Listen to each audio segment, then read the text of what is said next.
এই যে এত পরিমাণে ভিড় এই জায়গায়, সকলে গঙ্গা জল নিয়ে যাচ্ছেন তারকেশ্বর বাবা তারকনাথের কাছে।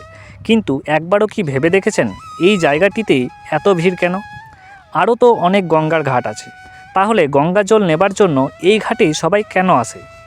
এই জায়গাটির নামটাই বা কী? কেন এত বিখ্যাত এই জায়গা?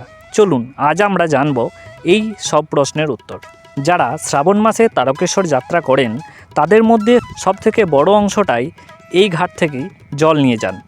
আর এই ঘাটের নাম হলো নিমাই তীর্থঘাট। হুগলি জেলার বৈদ্যবাটি শেওড়াফুলি সংলগ্ন গঙ্গা নদীর তীরে অবস্থিত নিমাই তীর্থঘাট প্রায় 500 বছরের প্রাচীন একটি ঐতিহাসিক ও পবিত্র স্থান, যার সঙ্গে শ্রী চৈতন্য মহাপ্রভু এবং বাংলার সনাতন ধর্মের গভীর ঐতিহ্য জড়িয়ে রয়েছে।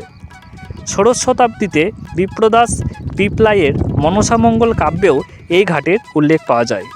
জনশ্রুতি রয়েছে যে ষোড়শ শতাব্দীতে সম্ভবত পুরী যাওয়ার পথে বা অন্য কোনো সময় শ্রী চৈতন্য মহাপ্রভু, যাকে আমরা নিমাই বলে চিনি, তিনি এই ঘাটে এসেছিলেন ও গঙ্গা স্নান করেছিলেন।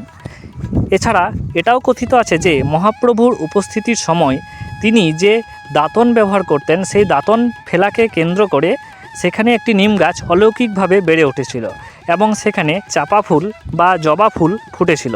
মহাপ্রভুর নাম নিমাই এবং তার পদধূলির পবিত্রতা থেকেই এই ঘাটের নাম নিমাই তীর্থঘাট বা নিমাই ঘাট হয়। প্রতি বছর শ্রাবণ মাসে তারকেশ্বর মন্দিরে জল ঢালবার জন্য কয়েক কোটি পুণ্যার্থী শেওড়াফুলির এই নিমাই তীর্থঘাট থেকে পবিত্র গঙ্গা জল সংগ্রহ করেন এবং বাঘ কাঁধে নিয়ে যাত্রা শুরু করেন। আপনিও কি এই শেওড়াফুলির নিমাই তীর্থঘাটে কোনোবার এসেছেন বা এই ঘাট সম্পর্কে কি আপনি জানতেন? যদি জানতেন অবশ্যই কমেন্টে জানান। জয় বাবা তারকনাথ।